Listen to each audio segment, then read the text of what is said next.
मला सकाळी एक ध्यानात आली गोष्ट। मी हे काम करीत असताना मला हे खूप मोठा संघर्ष करावा लागत आहे। विरोधक आपलं काम विरोधान करीत आहे,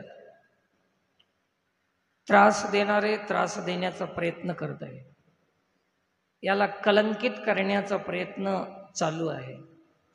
तरी पण मला निराश होऊ शकत नाही मी। कारण काय, विरोध करणारे लोक 2% असतील तर आपल्या कार्यक्रमामध्ये लाभान्वित होणारे लोक 98% आहेत। त्याच्यामुळे 98% लोकांचा लाभ पाहिल्यानंतर 2% विरोध करणाऱ्यांचा विरोध नगण्य आहे, म्हणजे वजा होऊन जात आहे त्याच्यामध्ये। याच्यासाठी मला असं वाटतंय की आता या वयापर्यंत जे आम्ही करत आलो आणि इथून पुढे आता माघार घेणं हे तर शक्य नाही, पुढे तर आम्हाला तेच करीत राहायचं आहे।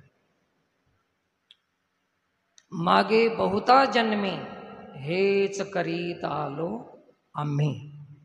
आणि हे आजच नव्हं, याच जन्मापुरतं नाही, मागेही आम्ही हेच करीत आलेले आहोत, पुढेही हेच करायचं, हेच आम्हा करणे काम, आम्हाला हेच करीत राहायचं आहे।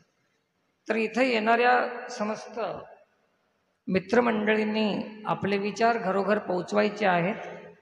आपण याच्यासाठी आलेले आहोत